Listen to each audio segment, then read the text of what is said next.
আমার নাও বানিয়ে তাকে রবেলাম ইয়াজল নেক আমল রিসালার উপর যে কেউ করে আমল।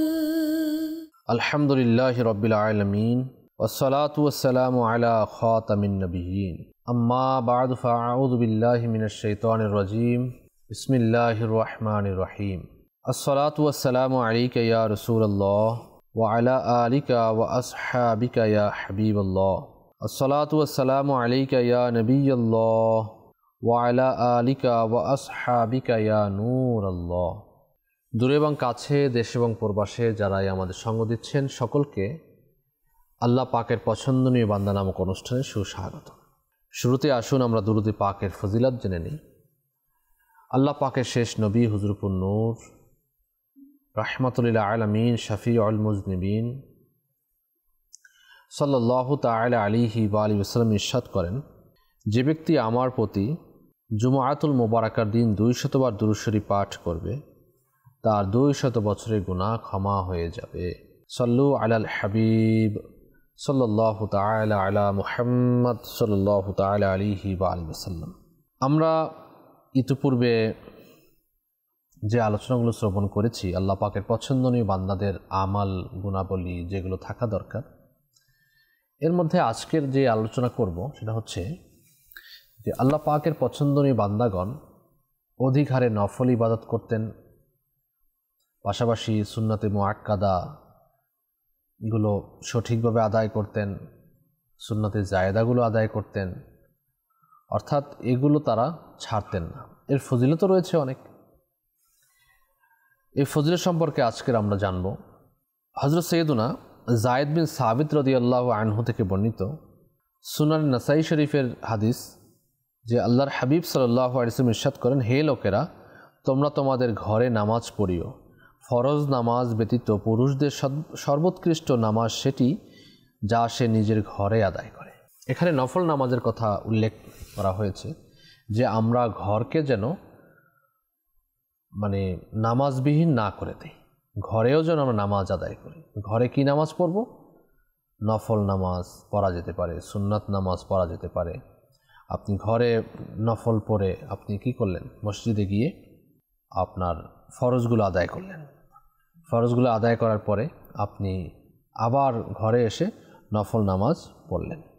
যেমন সহিহ মুসলিম শরীফের হাদিস সাইয়েদুনা জাবের বিন আব্দুল্লাহ রাদিয়াল্লাহু আনহু থেকে বর্ণিত, প্রিয় রাসূল সাল্লাল্লাহু আলাইহি ওয়াসাল্লাম ইরশাদ করেন, যখন তোমাদের কেউ আপন মসজিদে নামাজ আদায় করে নেয় তখন তার উচিত ঘরে গিয়ে পড়ার জন্য কিছু নামাজ অবশিষ্ট রাখা, কেননা সেই নামাজের বিনিময়ে আল্লাহ পাক তার ঘরে কল্যাণ ও বারাকাত নাজিল করবেন। সুবহানাল্লাহ, সুবহানাল্লাহ।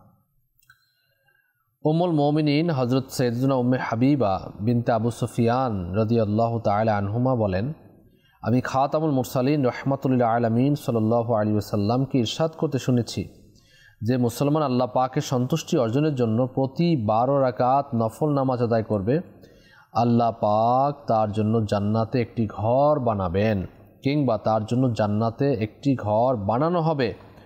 অপর বর্ণনায় রয়েছে জোহরের আগে 4 রাকাত, জোহরের পরে 2 রাকাত, মাগরিবের পরে 2 রাকাত, ইশার পরে 2 রাকাত আর ফজরের আগে 2 রাকাত। এখানে কিন্তু সুন্নাতে মুআক্কাদার ব্যাপারে এসেছে যে এই নামাজগুলো পড়ার জন্য।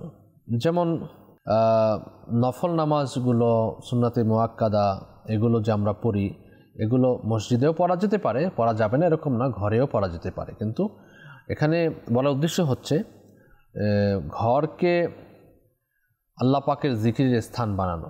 সাইয়েদুনা মূসা রাদিয়াল্লাহু আনহু থেকে বর্ণিত, নবী পাক সাল্লাল্লাহু আলাইহি ওয়াসাল্লাম ইরশাদ করেন, যেই ঘরে আল্লাহ পাকের জিকির করা হয় আর যে ঘরে আল্লাহ পাকের জিকির করা হয় না, সেই দুটি ঘরের উদাহরণ জীবিত আর মৃত নেই। হযরত সাইয়েদুনা আব্দুল্লাহ ইবনে মাসউদ রাদিয়াল্লাহু আনহু থেকে বর্ণিত, আমি শাহেনশাহ মদিনা হুজুর সাল্লাল্লাহু আলাইহি সাল্লামের নিকট জিজ্ঞাসা করেছিলাম যে নামাজগুলো ঘরে আদায় করব আর যে নামাজগুলো মসজিদে আদায় করব, সেগুলোর মধ্যে নামাজগুলো কোন নামাজগুলো উত্তম? ইরশাদ করলেন, তুমি কি দেখতে পাও নাই আমার ঘরটি মসজিদ থেকে কত কাছে? তা সত্ত্বেও আমার নিকট ফরজ নামাজগুলো ব্যতীত অন্য সব নামাজ ঘরে আদায় করা মসজিদে আদায় করার চেয়ে অধিক পছন্দনীয়। সুবহানাল্লাহ। তাহলে বোঝা গেল ঘরকে আমরা নামাজ শূন্য করব না। মহিলারা তো ঘরে পড়বেই, পুরুষদেরও কিছু নামাজ ঘরে পড়া উচিত, এই হাদিসে কারিমাগুলো থেকে বোঝা যায়। আসুন আমরা ফজরের সুন্নাত নামাজ আমরা 2 রাকাত সুন্নাত আদায় করি, এবং এটা বুজুর্গানে দ্বীনের মামুল, তারা এই নামাজগুলো পড়েন। তো এর ফজিলাত এবং সওয়াব কী রয়েছে? উম্মুল মুমিনিন সাইয়্যিদাতুনা আয়েশা সিদ্দিকা রাদিয়াল্লাহু তাআলা আনহা থেকে বর্ণিত, নবী রাহমাত সাল্লাল্লাহু আলাইহি ওয়াসাল্লাম ইরশাদ করেন, ফজরের 2 রাকাত নামাজ দুনিয়া ও দুনিয়ায় যা কিছু রয়েছে সব কিছু থেকে উৎকৃষ্ট। অপর এক বর্ণনায় রয়েছে, এই 2 রাকাত নামাজ আমার কাছে দুনিয়ার সব কিছু চাইতে পছন্দনীয়। আত-তারগীব ওয়া তারহিবের মধ্যে এসেছে, সাইয়্যিদুনা ইবনে উমর রাদিয়াল্লাহু আনহু বলেন, এক ব্যক্তি আরজ করলেন, ইয়া রাসূলুল্লাহ সাল্লাল্লাহু আলাইহি ওয়াসাল্লাম, আমাকে এমন আমল বলে দিন যার মাধ্যমে আল্লাহ পাক আমাকে কল্যাণ প্রদান করবেন। ইরশাদ করলেন, তুমি ফজরের 2 রাকাত নামাজ নিয়মিত আদায় করো, কেননা এর অনেক ফজিলত রয়েছে। অপর এক বর্ণনায় রয়েছে, আমি হুজুরপুর নূর সাল্লাল্লাহু আলাইহি ওয়াসাল্লামকে ইরশাদ করতে শুনেছি, ফজরের প্রথম 2 রাকাত কখনো বাদ দিবে না, কেননা এই রাকাত দুটিতে অনেক উপকার রয়েছে। আচ্ছা, এরপরে আসুন জোহরের নামাজ আমরা পড়ে থাকি। অনেকে তো শুধু ফরজ পড়েই চলে যায়, কিন্তু মনে রাখবেন আল্লাহর পছন্দনীয় বান্দা যারা হবেন তারা এই নামাজগুলো অতি খুবই যত্নবান হন, যত্নশীল হন। উম্মুল মুমিনিন হযরত সাইয়্যিদাতুনা উম্মে হাবিবা রাদিয়াল্লাহু আনহা বলেন, আমি তাজেদার রিসালাত শাহেনশাহ নবুওয়াত মুস্তাফা জানে রাহমাত সাল্লাল্লাহু আলাইহি সাল্লামকে ইরশাদ করতে শুনেছি, যে ব্যক্তি ধারাবাহিকভাবে জোহরের আগে ও পরে 4 রাকাত করে নামাজ আদায় করবে, আল্লাহ পাক তার জন্য জাহান্নাম হারাম করে দিবেন। অপর এক বর্ণনায় রয়েছে, জাহান্নামের আগুন তার চেহারাকে কখনোই স্পর্শ করতে পারবে না। সুবহানাল্লাহ। মুসনাদে আহমদে এসেছে, সাইয়্যিদুনা আব্দুর ইবনে সাইব রাদিয়াল্লাহু আনহু বলেন, রাসূল আকরাম নূরে মুজাসসাম সাল্লাল্লাহু আলাইহি সাল্লাম সূর্য ঢলে যাওয়ার পর জোহরের আগে 4 রাকাত নামাজ পড়ে নিতেন আর ইরশাদ করতেন, এই সময়টিতে আসমানের দরজাগুলো খুলে দেওয়া হয়, তাই আমার বাসনা যে এই সময়টিতে আমার কোনো নেক আমল আসমানে পৌঁছে যায়। সুবহানাল্লাহ, সুবহানাল্লাহ। সাইয়্যিদুনা ওমর বিন খাত্তাব রাদিয়াল্লাহু আনহু বলেন, আমি আল্লাহ রসুল সাল্লাল্লাহু আলাইহি সাল্লামকে ইরশাদ করতে শুনেছি যে সূর্য ঢলে যাওয়ার পর জোহরের পূর্বে 4 রাকাত নামাজ আদায় করা ফজরের 4 রাকাত নামাজ আদায় করার মতো, আর সেই মুহূর্তে সব কিছু আল্লাহ পাকের তাসবিহ পাঠ করতে থাকে। এরপর নবী পাক সাল্লাল্লাহু আলাইহি সাল্লাম সূরা নাহাল আয়াত নাম্বার 48 তেলাওয়াত করলেন। কাজল ইমান থেকে অনুবাদ, সেটার ছায়া ডানে ও বামে ঢলে পড়ে এবং আল্লাহকেই সিজদা করে, যা কিছু আসমান সমূহে রয়েছে এবং যা কিছু জমিনে বিচরণকারী রয়েছে ও ফিরিস্তাগণ, আর তারা অহংকার করে না। তাহলে এগুলো হচ্ছে আপনার জোহরের নামাজের যে সুন্নাতগুলো আমরা আদায় করি এর ফজিলত। সেজন্য বারা বিন আজিব রাদিয়াল্লাহু আনহু থেকে বর্ণিত তাবরানী ওসাতের মধ্যে এসেছে, নবী মুকাররম সাল্লাল্লাহু আলাইহি ওয়াসাল্লাম ইরশাদ করেন, যে ব্যক্তি জোহরের পূর্বে 4 রাকাত নামাজ আদায় করলো, সেজন্য সেই রাকাতগুলো রাতে তাহাজ্জুদে আদায় করলো। সুবহানাল্লাহ। আর যে ব্যক্তি 4 রাকাত নামাজ ইশার পরে আদায় করলো, সেগুলো সবে কদরের রাতে আদায় করা নামাজের ন্যায় হবে। আল্লাহু আকবার, সুবহানাল্লাহ, সুবহানাল্লাহ। সাইয়্যিদুনা সাওবান রাদিয়াল্লাহু আনহু বলেন যে নবী পাক সাল্লাল্লাহু আলাইহি সাল্লাম মধ্যাহ্নের পর নামাজ পড়তে পছন্দ করতেন। উম্মুল মুমিনিন হযরত সাইয়্যিদাতুনা আয়েশা সিদ্দিকা রাদিয়াল্লাহু আনহা আরজ করলেন, ইয়া রাসূলুল্লাহ সাল্লাল্লাহু আলাইহি সাল্লাম, আমি লক্ষ্য করেছি যে আপনি এই সময়টিতে নামাজ পড়তে ভালোবাসেন। তখন তিনি ইরশাদ করলেন, এই সময়ে আসমানের দরজাগুলো খুলে দেওয়া হয়, আল্লাহ পাক তার বান্দাদের প্রতি রহমতের দৃষ্টি প্রদান করেন, আর এটি সেই নামাজ যা সাইয়্যিদুনা আদম, হযরত সাইয়্যিদুনা নূহ, হযরত ইব্রাহিম, হযরত সাইয়্যিদুনা মূসা আলাইহিমুসসালাম ধারাবাহিকভাবে আদায় করতেন। সুবহানাল্লাহ, সুবহানাল্লাহ, আল্লাহু আকবার। হযরত সাইয়্যিদুনা আবু আইয়ুব রাদিয়াল্লাহু আনহু থেকে বর্ণিত, নূর নবী সাল্লাল্লাহু আলাইহি সাল্লাম ইরশাদ করেন, জোহরের পূর্বে যে 4 রাকাত নামাজ এক সালামের মাধ্যমে আদায় করা হয়, সেগুলোর জন্য আসমানের দরজাসমূহ খুলে দেওয়া হয়। সুবহানাল্লাহ, সুবহানাল্লাহ, আল্লাহু আকবার। তাহলে বোঝা গেল যে এই নামাজগুলোর মধ্যে অনেক সওয়াব রয়েছে। এরপর আসরের সময় আমরা অনেকেই নামাজ পড়ি না, মনে করি আসরের 4 রাকাতই ফরজ, আর কোনো নামাজ নেই।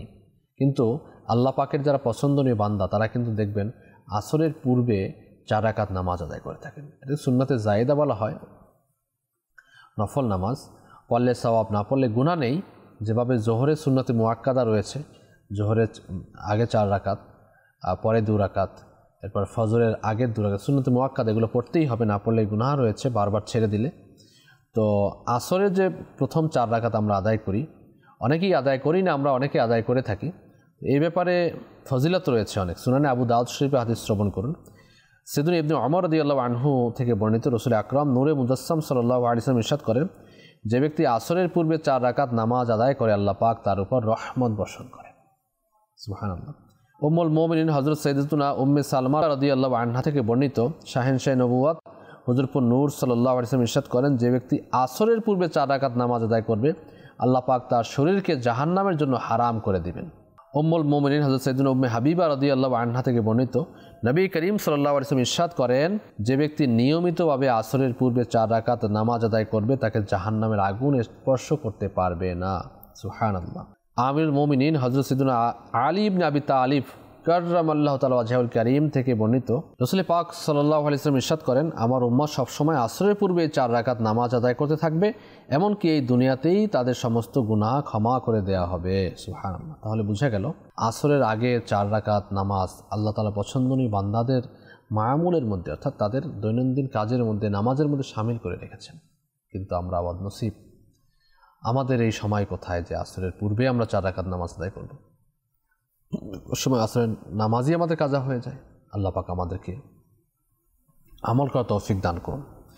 মাগরিবের পর 6 রাকাত নামাজ, এটা দেখবেন যে আওয়াবিনের নামাজ হিসেবে আমাদের কাছে পরিচিত। আমরা আওয়াবিনের নামাজ অনেকেই পড়ে না, কিন্তু আল্লাহ তাআলার পছন্দনীয় বান্দা যারা, তাদের কিন্তু এই নামাজ তারা কখনো ছাড়েন না। সব সময় দেখবেন তারা এই নামাজগুলো পড়েন, কারণ এর সওয়াব তো রয়েছে অনেক। সওয়াবের দিক তো দেখেন, সুনানে ইবনে মাজা শরীফের হাদিস, সাইয়্যিদুনা আবু হুরায়রা রাদিয়াল্লাহু আনহু থেকে বর্ণিত, রাহমাতুল লিল আলামিন সাল্লাল্লাহু আলাইহি ওয়াসাল্লাম ইরশাদ করেন, কেউ যদি মাগরিবের পর 6 রাকাত নামাজ এভাবে আদায় করে যেগুলোর মাঝখানে কোনো মন্দ কথাবার্তা না বলে, তাহলে এই 6 রাকাত নামাজ 12 বছরের ইবাদতের সমতুল্য হবে। আল্লাহু আকবার, সুবহানাল্লাহি ওয়া বিহামদিহি। আরও হাদিস শরীফ শ্রবণ করুন। সাইয়্যিদুনা আম্মার বিন ইয়াসির রাদিয়াল্লাহু আনহু বলেন, রাসূল পাক সাল্লাল্লাহু আলাইহি ওয়াসাল্লাম ইরশাদ করেন, যে ব্যক্তি মাগরিবের পর 6 রাকাত নামাজ আদায় করবে তার গুনাহ ক্ষমা করে দেওয়া হবে, যদিও সমুদ্রের ফেনার সমপরিমাণ হয়ে থাকে। সুবহানাল্লাহ, সুবহানাল্লাহ, কত সওয়াব রয়েছে। উম্মুল মুমিনিন হযরত সাইয়্যিদুনা আয়েশা সিদ্দিকা রাদিয়াল্লাহু তাআলা আনহা থেকে বর্ণিত, নবী করিম সাল্লাল্লাহু আলাইহি ওয়াসাল্লাম ইরশাদ করেন, যে ব্যক্তি মাগরিবের পর 6 রাকাত নামাজ আদায় করবে তার জন্য জান্নাতে একটি ঘর নির্মাণ করে দেওয়া হবে। সুবহানাল্লাহ। সাইয়্যিদুনা হুযায়ফা রাদিয়াল্লাহু আনহু বলেন, আমি নবী পাক সাল্লাল্লাহু আলাইহি সাল্লাম এর খিদমতে উপস্থিত হয়েছিলাম, তারপর তার ইমামতিতে মাগরিবের নামাজ আদায় করেছিলাম, আর তিনি ঈশা পর্যন্ত নামাজ পড়তে থাকেন। সুবহানাল্লাহ। সাইয়্যিদুনা আনাস রাদিয়াল্লাহু তাআলা আনহু এই আয়াতে কারিমার তাফসিরে বলেছেন, সূরা সিজদা আয়াত নম্বর 16, কানজুল ইমান থেকে অনুবাদ, তাদের পার্শ্ব দেশগুলো পৃথক থাকে শয্যাসমূহ থেকে। এর তাফসিরে বলেছেন, আয়াতটি দ্বারা সেই সব মানুষ উদ্দেশ্য যারা মাগরিব ও ঈশার মধ্যবর্তী সময়ে নফল নামাজ আদায় করে। সুবহানাল্লাহ, আল্লাহু আকবার। আল্লাহ পাক আমাদেরকে কবুল করুন। তো নিয়াত করি আমরা আল্লাহ তাআলার পছন্দনীয় বান্দাদের একটি পছন্দনীয় আমল মাগরিবের পরে 6 রাকাত নামাজ আদায় করা। ইনশাআল্লাহ এর উপর যদি আমরা অভ্যাস করতে পারি, অভ্যাসে পরিণত হতে পারি, অনেক সওয়াব আমরা পাবো, আল্লাহ তাআলার নৈকট্য হাসিল করতে পারবো ইনশাআল্লাহ কারীম। ঈশার পর 4 রাকাত নামাজ আদায় করা। ঈশার পূর্বের নামাজের বয়ানে হযরত সাইয়্যিদুনা বারা বিন আযিব রাদিয়াল্লাহু আনহু এর হাদিস বর্ণনা করা হয়েছে যে রাসূল পাক সাল্লাল্লাহু আলাইহি ওয়াসাল্লাম ইরশাদ করেন, যে ব্যক্তি জোহরের পূর্বে 4 রাকাত নামাজ আদায় করলো সেজন্য সেই রাকাতগুলো তাহাজ্জুদেরই আদায় করলো, আর যে ব্যক্তি ঈশার নামাজের পর 4 রাকাত নামাজ আদায় করলো সেজন্য শবে কদরের রাতে 4 রাকাত নফল আদায় করলো। সুবহানাল্লাহ, আল্লাহু আকবার। হযরত সাইয়্যিদুনা আনাস রাদিয়াল্লাহু আনহু থেকে বর্ণিত, রাসূল পাক সাল্লাল্লাহু আলাইহি সাল্লাম ইরশাদ করেন, জোহরের নামাজের পর 4 রাকাত নামাজ আদায় করা ঈশার নামাজের পর 4 রাকাত নামাজ আদায় করার সমতুল্য, আর ঈশার পর 4 রাকাত নামাজ আদায় করা শবে কদরের রাতে 4 রাকাত নফল আদায় করার সমতুল্য। সুবহানাল্লাহ। সাইয়েদুনা ইবনে ওমর রাদিয়াল্লাহু আনহু থেকে বর্ণিত, নবী পাক সাল্লাল্লাহু আলাইহি ওয়াসাল্লাম ইরশাদ করেন, যে ব্যক্তি জামাত সহকারে ঈশার নামাজ আদায় করার পর মসজিদ থেকে বের হওয়ার পূর্বে 4 রাকাত নফল আদায় করে নিল, তার সেই রাকাতগুলো শবে কদরের রাতে আদায় করা রাকাতগুলোর সমতুল্য। সুবহানাল্লাহ। তো বোঝা গেল ঈশার নামাজের যে নফলগুলো আমরা আদায় করি এগুলো কি আমাদের জন্য পড়া খুব জরুরি রয়েছে। এছাড়া ঈশার নামাজের আগেও 4 রাকাত সুন্নাতে জায়দা রয়েছে, নফল নামাজ রয়েছে, সেটাও আমরা আমল করতে পারি। ঈশার পরে 2 রাকাত সুন্নাতে মুআক্কাদা রয়েছে, এরপরে আপনি 2 রাকাত নফল নামাজ পড়বেন, এরপরে গিয়ে বিতির নামাজ আপনি আদায় করতে পারেন। বিতির নামাজের ব্যাপারে আসছে যে সাইয়েদুনা জাবির রাদিয়াল্লাহু আনহু থেকে বর্ণিত, নবী পাক সাল্লাল্লাহু আলাইহি ওয়াসাল্লাম ইরশাদ করেন, হে আহলে কুরআনগণ, তোমরা বিতিরের নামাজ আদায় করিও, কেননা আল্লাহ পাক নিজেও বিতের এবং তিনি বিতিরকেই ভালোবাসেন। বিতির হচ্ছে বিজর, বিজর সংখ্যা আল্লাহ পাক পছন্দ করেন। 1, 3, 5, 7, 9, 11 এভাবে করে যে বিজর সংখ্যা রয়েছে এই বিজর সংখ্যা আল্লাহ পাক পছন্দ করেন। আমিরুল মুমিনিন সাইয়েদুনা আলী রাদিয়াল্লাহু আনহু থেকে বর্ণিত, রাহমাতুল লিল আলামিন হুজুরপুর নূর সাল্লাল্লাহু আলাইহি ওয়াসাল্লাম ইরশাদ করেন, নিশ্চয়ই আল্লাহ পাক নিজেও বিজর এবং বিজরকেই ভালোবাসেন, সুতরাং হে আহলে কুরআন তোমরা বিতির আদায় করো। সাইয়েদুনা জাবের রাদিয়াল্লাহু আনহু থেকে বর্ণিত, নবী পাক সাল্লাল্লাহু আলাইহি ওয়াসাল্লাম ইরশাদ করেন, যার এই ভয় হয় যে রাতের শেষ ভাগে জাগ্রত হতে পারবে না, তাহলে তার উচিত ঘুমানোর পূর্বেই বিতির নামাজ আদায় করে নেওয়া। আর যে ব্যক্তির এই ভয় থাকবে না তার উচিত রাতের শেষ প্রহরই বিতির আদায় করে নেওয়া, কেননা রাতের শেষ প্রহরের নামাজে দিনের ও রাতের ফেরেশতাগণ উপস্থিত থাকে। সুবহানাল্লাহ, আল্লাহু আকবার, কত সওয়াব রয়েছে। তো বিতিরের নামাজ এখানে যেটা আমরা শুনলাম, আমরা অনেকেই ম্যাক্সিমামই এরকমই হয়, আমরা এশার পরে পড়ে নিই, কিন্তু এই নামাজ আদায় করে উত্তম হচ্ছে রাতের শেষ ভাগে অর্থাৎ সুবহে সাদিকের পূর্বে নামাজ আদায় করে নেওয়া এটা। কিন্তু যেহেতু আমাদের ওঠার কোনো ঠিক ঠিকানা নেই, তো সেজন্য আমরা এশার পরেই আদায় করে নিই। হযরত সাইয়েদুনা ইবনে ওমর রাদিয়াল্লাহু আনহু বলেন যে রাসূল পাক সাল্লাল্লাহু আলাইহি ওয়াসাল্লামকে ইরশাদ করতে শুনেছি, যে ব্যক্তি চাশতের নামাজ আদায় করে, প্রতি মাসে 3টি রোজা রাখে, সফর কিংবা সফরের বিপরীতে অবস্থানকালে বিতিরের নামাজ বাদ না দেয়, সেই ব্যক্তির জন্য একটি শহীদের সওয়াব লেখা হবে। সুবহানাল্লাহ, আল্লাহু আকবার। হযরত সাইয়েদুনা হারিসা বিন হুযাফা রাদিয়াল্লাহু আনহু বলেন, একবার শাহেনশাহে মদিনা আল্লাহ পাকের শেষ নবী হুজুরপুর নূর সাল্লাল্লাহু আলাইহি ওয়াসাল্লাম আমাদের নিকট তাশরীফ আনলেন এবং ইরশাদ করলেন, নিশ্চয়ই আল্লাহ পাক এমন এক নামাজের মাধ্যমে তোমাদেরকে সাহায্য করেছেন যা তোমাদের পক্ষে লাল উটের চেয়ে উৎকৃষ্ট, সেটি হলো বিতিরের নামাজ। তোমাদের জন্য তিনি এই নামাজটি ঈশা ও ফজরের মাঝখানে রেখেছেন। তো দর্শক শ্রোতা, আমরা জানতে পারলাম যে ফজরের সুন্নাত পড়া, জোহরের সুন্নাত পড়া, আসরের সুন্নাত পড়া, মাগরিবের সুন্নাত পড়া, ঈশার নামাজের যে সুন্নাতগুলো, এগুলো পড়ার কি ফজিলাত রয়েছে। সুবহানাল্লাহ। ফজিলতের কথা বলতে গেলে তো ফজরের নামাজের সুন্নাত নিয়ে আলাদাই এপিসোড করা দরকার, জোহরেরটা আলাদা পর্ব, আসরেরটা আলাদা পর্ব, মাগরিবেরটা আলাদা, ঈশারটা আলাদা করা যায়। কিন্তু যেহেতু আমরা এই নামাজগুলো একত্রে নিয়েছি, সংক্ষিপ্তভাবে আপনাদের মাঝে পেশ করলাম যে এগুলো আল্লাহ ওয়ালাদের, আল্লাহ পাকের পছন্দনীয় বান্দাদের এই আমলগুলো ছিল।